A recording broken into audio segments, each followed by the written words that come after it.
बहनें इस बात को अच्छी तरह समझ रही है। वो जानते हैं भाजपा यानी स्थिरता, भाजपा यानी सेवा भाव, भाजपा यानी समभाव, भाजपा यानी नीतियों में स्थायी भाव और भाजपा यानी विकास को सर्वोच्च प्राथमिकता। इसलिए इस विधानसभा चुनाव में हिमाचल के लोग भाजपा सरकार की जोरदार वापसी की ठान चुके हैं और फौजियों की ये धरती, वीर माताओं की ये धरती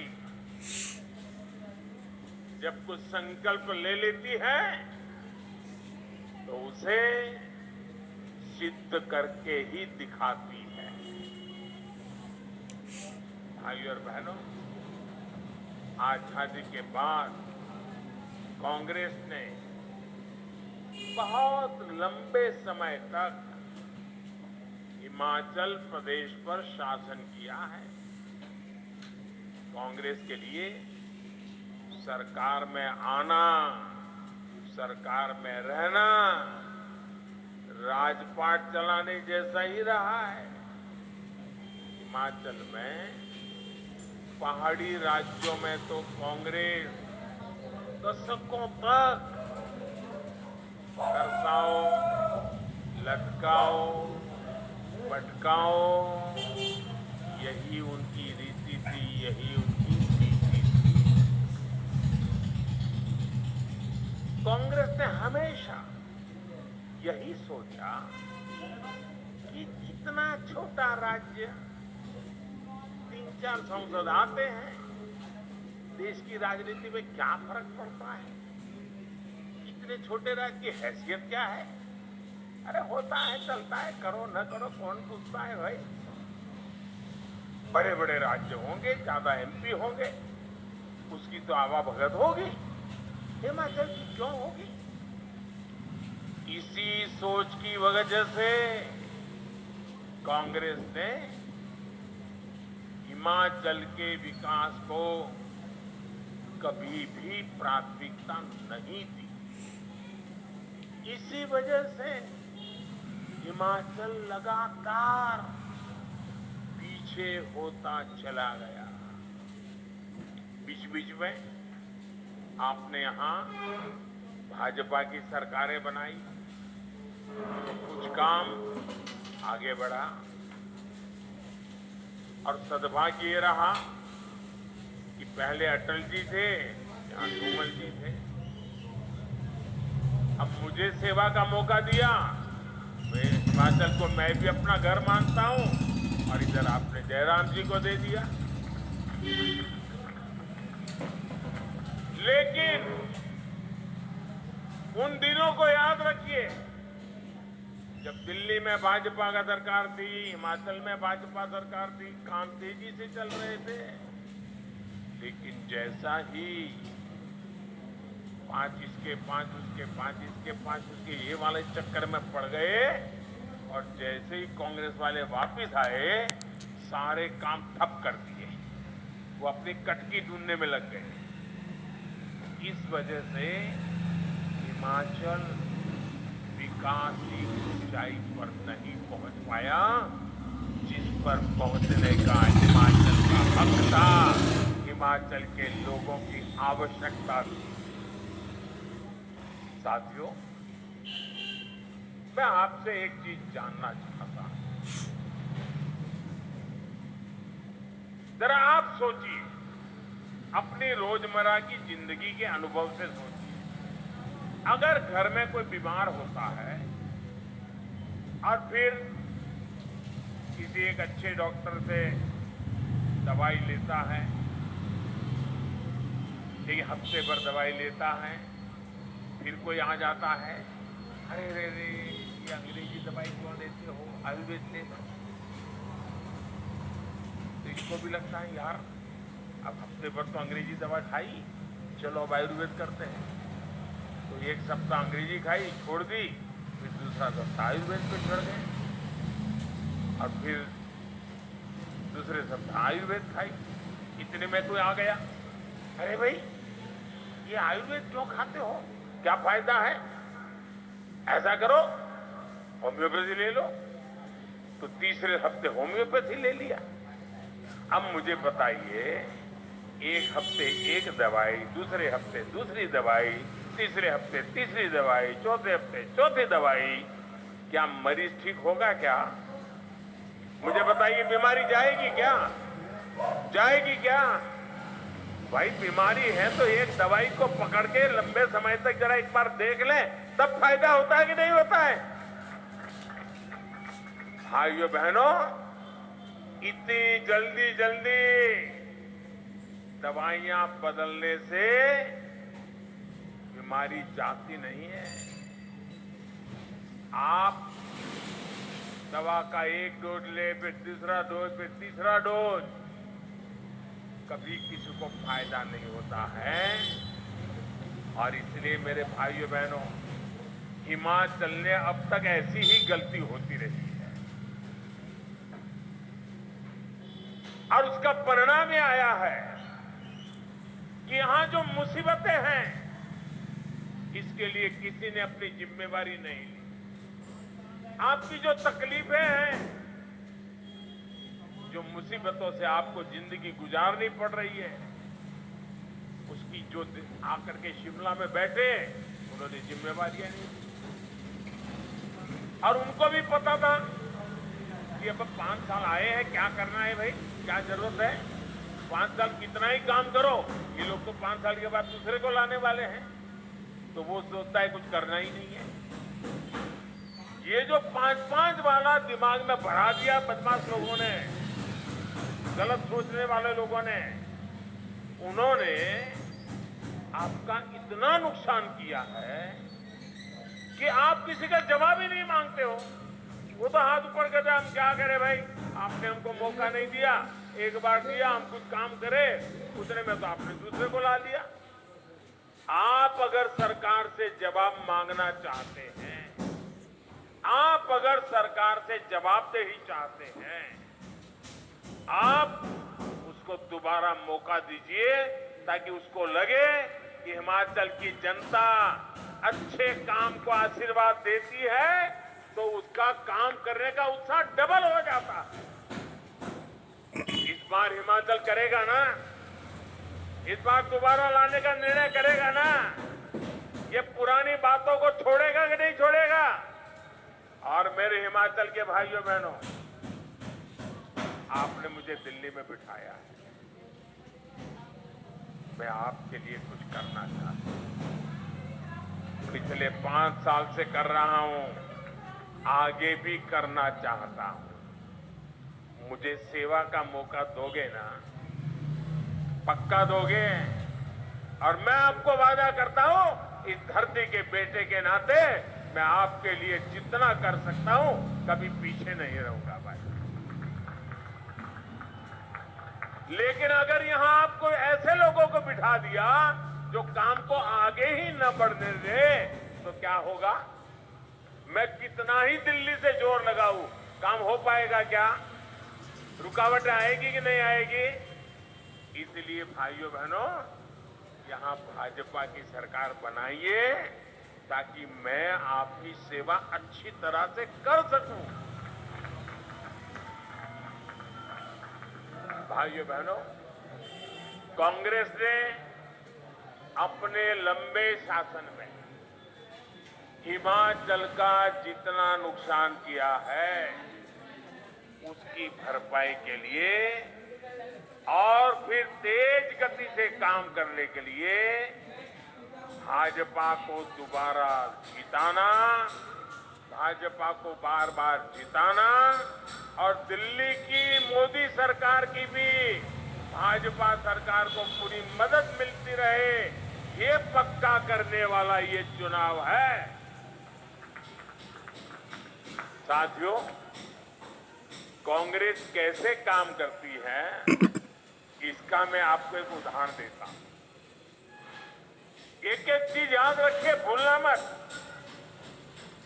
50 साल से ज्यादा हो गए जब कांग्रेस ने गरीबी हटाओ की बात कही। जब भी आओ गरीबी हटा के नारे लगाओ, गरीबी हटाओ नारे लगाओ, वादा करना, और लोग भी मानते थे हाँ यार गरीबी जाएगी। चुनाव होते गए, गरीबी हटाओ का नारा देकर कांग्रेस सरकार बनाती गई, लेकिन देश से गरीबी नहीं हटी। झूठे वायदे करना, झूठी गारंटी देना, ये कांग्रेस की पुरानी तरकीब रही है। आपको याद होगा, किसानों को कर्ज माफी के नाम पर कांग्रेस किस तरह झूठ बोलती रही, इसका गवाह भी पूरा देश रहा है। कांग्रेस की सच्चाई ये है कि 2012 में जिस घोषणा पत्र पर वो चुनाव जीते, मैं आज से 10 साल पहले की बात कर रहा हूं, उसमें आप निकाल करके देख लीजिए। 2012 में उनके जो वादे किए थे, जो उनके घोषणा पत्र में लिखा था, एक भी काम उन्होंने 2012 से 17 आपने उनको सर आंखों पर बिठाया, आपका एक भी काम उन्होंने किया नहीं। खोल करके देखा नहीं घोषणा पत्र उन्होंने। जबकि भाजपा की पहचान है कि जो हम कहते हैं उसे पूरा करने के लिए दिन रात खपा देते हैं। भाइयों बहनों, दिन रात खपा देते हैं। भाजपा जो संकल्प लेती है उसकी सिद्धि करके दिखाती है। भाजपा ने जम्मू कश्मीर से आर्टिकल 370 हटाने का संकल्प लिया था ना? पूरा किया कि नहीं किया? पूरा किया कि नहीं किया? भाजपा ने राम मंदिर बनाने का संकल्प लिया था, और वो निर्णय भी इसी हिमाचल की धरती में, पालमपुर में भाजपा की वर्किंग कमेटी में निर्णय किया गया था। भाइयों, इसी देवभूमि में निर्णय किया गया था। आज राम मंदिर बन रहा है कि नहीं बन रहा है? आप बताइए, बन रहा है कि नहीं बन रहा है? ऐसे नहीं, जरा जोरों से बोलिए, बन रहा है कि नहीं बन रहा है? वादा निभाया कि नहीं निभाया? वचन पूरा किया कि नहीं किया? साथियों, भाजपा के संकल्पों की सिद्धि का एक और उदाहरण, ये तो हमारी वीरों की भूमि है। हर परिवार फौजी परिवार है, हर घर हिंदुस्तान के सुरक्षा का किला है। अब देखिए, वन रैंक वन पेंशन एक ऐसा उदाहरण है, वो कांग्रेस को जानने समझने के लिए काफी है। कांग्रेस 40 साल से देश के फौजियों को हर चुनाव में वादा करती है। आपके हिमाचल के मेरे फौजी परिवार पर आप याद होगा, हर बार वादा करते थे वन रैंक वन पेंशन बता जाएगा, चुनाव जिता दो, आ जाएगा चुनाव। कितनी सरकारें बनी, कितने ही प्रधानमंत्री आए, कितनी बार वादे करके गए, लेकिन इतने वर्षों तक केंद्र में कांग्रेस की सरकार रहने के बावजूद भी वे कभी भी वन रैंक वन पेंशन को लागू नहीं किया। और दिखावे के लिए बजट में मामूली 100, 200, 300 करोड़ रुपए डाल देते जो लिख देते थे, लेकिन इससे होना नहीं था। ये आंख में धूल झोंकने की उनकी आदत, झूठे वादे करना, चुनाव जीतना फिर भूल जाना, यही उनका चरित्र। हिमाचल में हर बार वो झूठ बोलते रहे। देवभूमि में झूठ बोला है, देश की वीर माताओं के सामने झूठ बोला, देश के वीर जवानों के सामने झूठ बोला। भाइयों बहनों, मैं हिमाचल में आया था 2014 में चुनाव में, आपके वोट मांगने के लिए आया था और मैंने हिमाचल में आकर के मैं कहा था, मैं जानता हूं मामला बहुत बड़े धन का है, धन खर्च करना पड़ेगा, तिजोरी खाली करनी पड़ेगी, लेकिन ये वादा मैं पूरा करूंगा। भाइयों बहनों, 1 रैंक 1 पेंशन का वादा हमने पूरा किया कि नहीं किया? किया कि नहीं किया? वादा 40 साल तक उन्होंने किया था, नहीं पूरा किया। हमने वादा किया, 5 साल के भीतर पूरा कर दिया था। भाई, जुबान की कीमत होती है और लोकतंत्र में भारतीय जनता पार्टी की जुबान जनता जनार्दन को समर्पित होती है, जनता जनार्दन के लिए संकल्पित होती है। भाइयों, 1 रैंक 1 पेंशन लागू होने की वजह से हमारे रिटायर्ड फौजी साथियों की जेब में, उनके परिवार के पास पहले जो पेंशन जाता था उससे अतिरिक्त और 60,000 करोड़ रुपया मेरे इन फौजी परिवारों के जेब में गए। भाई, 60,000 करोड़ रुपया बहुत बड़ी अमाउंट होती है। आप ध्यान दीजिए साथियों, क्या कांग्रेस सरकार होती तो ये 60,000 करोड़ रुपया मेरे फौजी परिवारों के घर में आते क्या? फौजी परिवारों के विधवाओं के घर में जाते क्या? भाइयों बहनों, कांग्रेस की सरकार होती तो आज भी 1 रैंक 1 पेंशन के नाम पर आप लोगों को ठगती रहती। साथियों, उनके वादे कभी सही नहीं निकले। इस चुनाव में भी वादे करने में पीछे नहीं हटेंगे। उन पे भरोसा मत करना। कांग्रेस का एक और इतिहास रहा है जिसकी बहुत चर्चा नहीं हुई।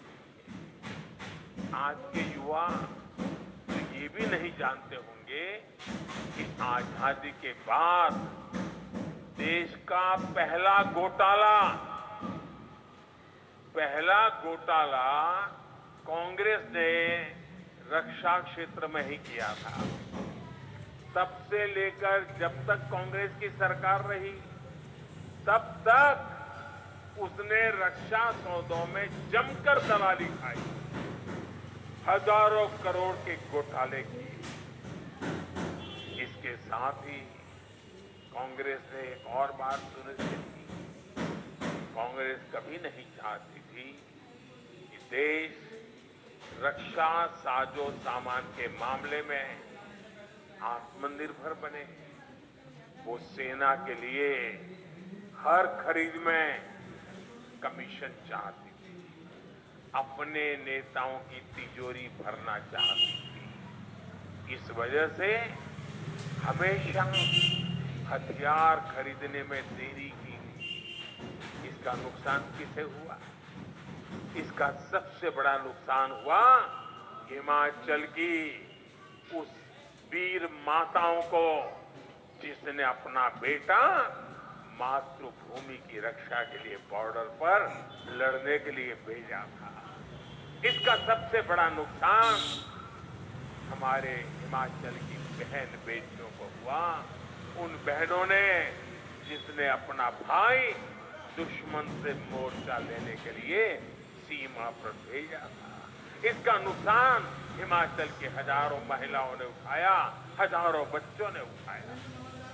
हथियारों में दलाली खाकर कांग्रेस ने कितनी ही जिंदगियों के साथ खिलवाड़ किया है।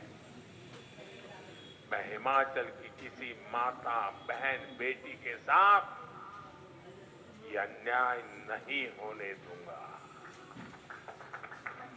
इसलिए आज भारत आत्मनिर्भर होने का अभियान चला रहा है, अपने हथियार खुद बनाने पर जोर दे रहा है। साथियों, कांग्रेस देश की रक्षा की ही नहीं बल्कि देश के विकास की भी हमेशा से विरोधी रही है। गुजरात में इतने साल मुख्यमंत्री रहते हुए मैंने इसे खुद महसूस किया है। जब 2014 में आपने मुझे सेवा का अवसर दिया तो मैं चाहता था कि हिमाचल में विकास की योजना तेजी से आगे बढ़े। मैं 2014 की बात कर रहा हूं। जब मैं दिल्ली में बैठा तो हिमाचल के साथ मेरा लगाव रहा था। हिमाचल ने मुझे बहुत प्यार दिया था, तो मुझे स्वाभाविक बैठते ही हिमाचल याद आना बहुत स्वाभाविक था। लेकिन भाइयों बहनों, उस समय यहां कांग्रेस की सरकार थी और मुझे आज भी याद है केंद्र सरकार की अनेकों योजनाओं को कैसे यहां की कांग्रेस सरकार ने लागू नहीं होने दिया, अड़ंगे डाले, रुकावटें डाली। उनके दिमाग में तो यही नशा था। मोदी होता कौन है, दिल्ली सरकार होती कौन है, हमारी मर्जी क्या करे क्या ना करे, और मोदी की योजनाओं को लागू करेंगे तो हिमाचल के लोग तो मोदी को अपना नेता मानेंगे, हमें तो मानेंगे नहीं। इसी चिंता में दिल्ली से मैं योजना भेजता था, पैसे भेजता था, वे इसको अड़ंगे लगा करके बैठ जाते थे। मैं इसका एक उदाहरण देता हूं आपको। 2014 से और 2016 के बीच यहां कांग्रेस की सरकार थी और दिल्ली में आपने मुझे बिठाया था। हमने प्रधानमंत्री आवास योजना शहरी के तहत घर बनाने की, जो शहर में लोग हैं जिनके पास अपने घर नहीं है, जैसे सुंदरनगर हो, मंडी हो, शिमला हो, कांगड़ा हो, जिनके पास घर नहीं है तो उनको घर होना चाहिए और ये पहाड़ों में ठंड में झुग्गी झोपड़ी में जिंदगी बसर करते हैं, तो अच्छा पक्का छत वाला घर मिलना चाहिए। तो हमने प्रधानमंत्री शहरी विकास घर बनाने की योजना के तहत हमने पैसे दिए। उनका काम था फिर उन पैसों को खर्च करके लागू करना। 2014 से 17, ये मेरे पत्रकार मित्र भी आंखें फट जाएगी आपकी सुन करके, 2014 से 17 इतनी बड़ी सरकार, इतना बड़ा मेरा हिमाचल, ये मेरी वीर भूमि, वीर माताएं, कितने घर बने होंगे। 14 से 17 पैसे भारत सरकार दे रही थी, कितने घर बने होंगे आप अंदाज लगा सकते हो। मैं बोलूंगा तो आपको भी शर्म आएगी कि ऐसी सरकार यहां चलती थी कांग्रेस की। पूरे हिमाचल में सिर्फ 15 घर बने, 15। और जरा जोरों से बोलो। आप जान लीजिए साथियों, सिर्फ 15 घर। और जैसे ही आप लोगों ने हिमाचल को डबल इंजन की सरकार दी,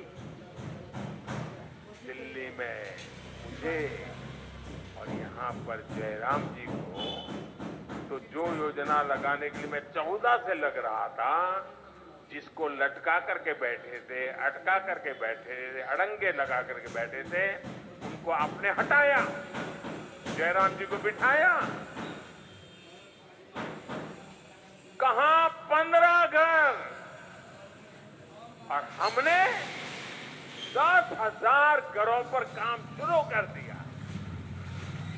कितने भाई, कितने घर, कितने माताएं बहने जरा बोलते कितने, उनके कितने थे, उनके कितने थे, हमने कितनों पर काम शुरू किया। और मुझे आज संतोष से कहना है, जयराम जी और उनकी पूरी टीम को अभिनंदन करना है, इसमें से 8,000 से ज्यादा घर पूरे हो चुके हैं और बाकी पर काम चल रहा है वो भी कुछ समय में पूरे हो जाएंगे। कहां 15 घर वाली कांग्रेस की सरकार और कहां 8,000 घरों को बनाने वाली डबल इंजन की सरकार। अब आप तय कीजिए कि आपको 15 घर बनाने वाली सरकार चाहिए कि 8,000 घर बनाने वाली सरकार चाहिए। कौन सी सरकार चाहिए? निर्णय आपको करना है दोस्तों। मैं कह रहा हूं इसलिए करो ये नहीं कहने आया हूं, मैं हिसाब देकर के कह रहा हूं कि हम आपके लिए काम करने वाले लोग हैं।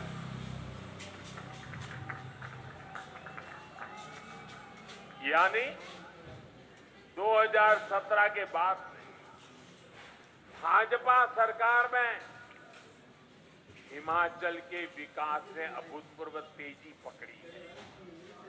मैं आज ये सोचकर परेशान होता हूं कि अगर 2017 में भी हिमाचल में कांग्रेस की सरकार आती, जयराम जी की सरकार ना आती, तो क्या होता दोस्तों? 15 के बजाय 25 घर बना देते, 25 से तो 50 बना देते। साथियों, बीते 2-2.5 साल में दुनिया की इतनी बड़ी महामारी, हिमाचल लोगों ने भी इसका मुकाबला किया। भाजपा की सरकार में हिमाचल ने देश में सबसे पहले 100% टीकाकरण का लक्ष्य हासिल किया। आप कल्पना करिए, अगर महामारी के समय भी यहां कांग्रेस होती तो क्या होता? कांग्रेस का तो इतिहास है कि उसे गंभीर से गंभीर बीमारी के टीकों के लिए भी देश के लोगों को बरसों बरसों तक इंतजार करवाया था।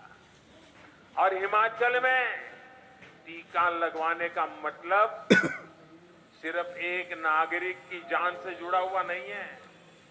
जब हिमाचल में सबको टीका लग गया तो बाहर से आने वाले टूरिस्टों को भरोसा हो गया कि हिमाचल सेफ है। फिर से टूरिज्म ने गति पकड़ना शुरू किया, यहाँ के लोगों की रोजी रोटी चल पड़ी।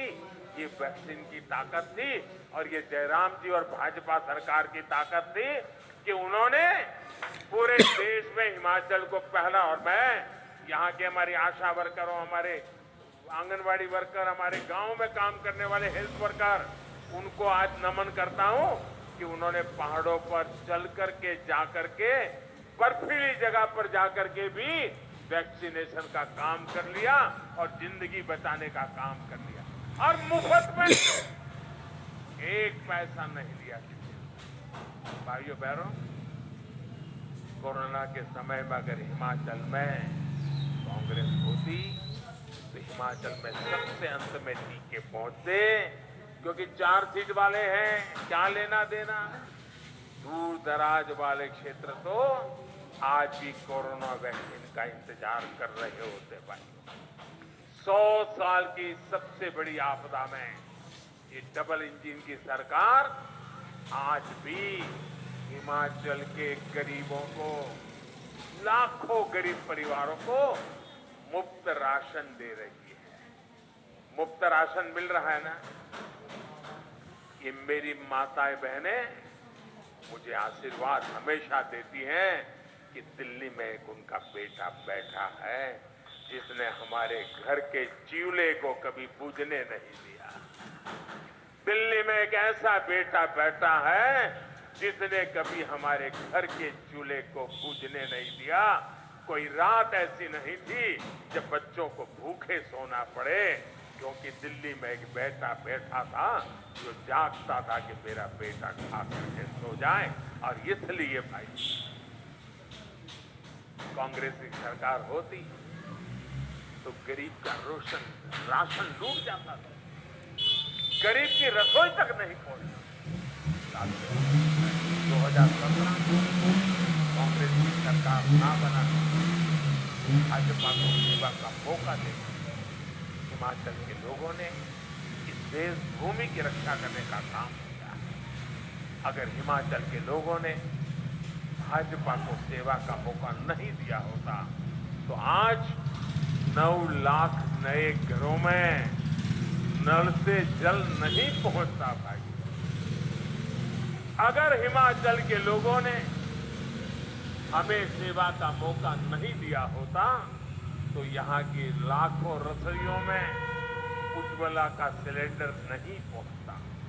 अगर हिमाचल के लोगों ने भाजपा को सेवा का मौका नहीं दिया होता तो आयुष्मान योजना और हिम केयर योजना के तहत 4 लाख लोगों को मुफ्त इलाज नहीं मिलता।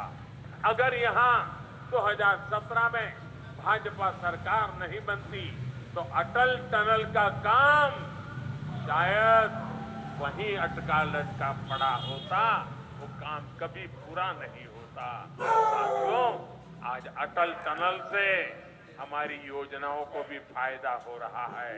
लाहौल स्पीति के मेरे भाई बहनों को आजादी के बाद पहली बार जीवन का उनका सुख का समय आया है। ये काम हमने किया है और इसे आप हमेशा याद रखिए। ये सब किसने किया? ये सारा काम किसने किया? ये काम किसने किया? ये काम की जरा जोर से बताइए, किसने किया? ये काम किसने किया? आपका जवाब गलत है। आपका जवाब गलत है। ये मोदी जी ने नहीं किया है, ये जयराम जी ने नहीं किया है, ये तो आपके एक वोट ने किया है। ये आपके वोट की ताकत है, इसलिए हुआ है। वोट सही जगह पर डाला तो इतने सारे काम किए। इस बार भी आपका वोट सही होगा, आगे भी इससे भी बढ़िया काम होंगे भाइयों बहनों। हिमाचल के लोगों का एक वोट आज हिमाचल में इंफ्रास्ट्रक्चर का काम तेजी से करा रहा है। यहाँ रेल रोड का नेटवर्क बनवा रहा है। आप सोचिए, यहाँ से चंडीगढ़ से मनाली हाईवे को बने कितने साल हो गए थे। इसका चौड़ीकरण हो, इसकी याद कांग्रेस को अपने 10 साल के शासन में नहीं आई। अब हिमाचल के लोगों के एक वोट के कारण इस मार्ग पर 4 लेन का ऐसा नेशनल हाईवे बन रहा है जो आपके टूरिज्म को बहुत बड़ी ताकत देने वाला है। हमारी सरकार पठानकोट से मंडी जाने वाले नेशनल हाईवे को भी आधुनिक बनाने पर 9,000 करोड़ रुपए खर्च कर रही है भाइयों बहनों। पिछली कांग्रेस सरकार के समय गांव में जितनी सड़कें बनवाई गई थी, हमारी सरकार ने उससे 2 गुनी सड़कें बनाकर दिखा के दिया है आपको भाइयों। डबल तेजी से काम, डबल इंजन की सरकार की पहचान है। 8 दिसंबर को नतीजे आने के बाद हिमाचल के विकास में और तेजी लाई जाएगी। भाजपा की सरकार ने आगे के रोड मैप पर काम करना शुरू कर दिया है। हिमाचल के बॉर्डर पर बने गांव में विकास के लिए वहां कनेक्टिविटी और टूरिज्म बढ़ाने के लिए वाइब्रेंट बॉर्डर विलेज योजना शुरू की जा चुकी है। हिमाचल में कनेक्टिविटी बढ़ाने के लिए रोपवे से प्रमुख स्थानों को जोड़ने के लिए हमने पर्वतमाला योजना चलाई जा रहा शुरू की है। यहाँ डबल इंजन की सरकार की वापसी के बाद ऐसे विकास कार्यों में और तेजी लाई जाएगी। बस आपको एक बात याद रखनी, हर बूथ पर कमल का फूल ही भाजपा का उम्मीदवार है। याद रहेगा ना, हमारा उम्मीदवार सिर्फ कमल का फूल ही है। जहां कमल का फूल दिखे वही भाजपा का उम्मीदवार है। कमल के फूल पर पड़ा हर वोट मुझे ताकत देगा, हिमाचल के इस बेटे को दिल्ली में बड़ी ताकत देगा। मंडी को, कुल्लू को, रामपुर को, किन्नौर को, लाहौल स्पीति को ताकत देगा। मैं विशेष रूप से इतनी बड़ी तादाद में आई माताओं बहनों कहूंगा कि माताएं बहनें अधिक से अधिक संख्या में इस बार वोट करने के लिए लोगों को प्रेरित करें। आप भी ज्यादा से ज्यादा वोट करिए। महिलाओं के वोटिंग के सारे रिकॉर्ड तोड़ दीजिए भाइयों बहनों। आपको जुलूस निकाल करके गीत गाते मतदान मथकों पर पहुंचना है। और जितनी भी बातें मैंने बताई है, एक काम करोगे, मेरा एक काम करोगे, जरा जोर से बताओ तो पता चलेगा। करोगे? घर घर जाओगे, मेरी बात लोगों को बताओगे, जो मैं कह के रहा हूं समझाओगे, और जहां भी जिस घर में जाएंगे ना, तो मेरी तरफ से एक बात कहना कि अपने मोदी जी आए थे मिलने के लिए, समय के कारण सबको तो नहीं मिल पाए, लेकिन मोदी जी ने आपको प्रणाम कहा है। इतना कह देंगे? इतना कह देंगे? कह देंगे भाइयों? बस मेरा प्रणाम पहुंचा दीजिए। हम मिलकर हिमाचल को आगे बढ़ाएंगे, नया रिवाज बनाएंगे, भाजपा को वापस लाएंगे। मेरे साथ जोर से बोलिए, भारत माता की, भारत माता की, भारत माता की। जो उम्मीदवार है उनसे मेरी प्रार्थना है, जरा आगे आ जाए। उम्मीदवार जो है, जितने उम्मीदवार है वो जरा आगे आ जाए। हाँ, जोर से बोलिए, भारत माता की, भारत माता की। मैं जरा आपके बीच में आता हूं, जगह रखिए।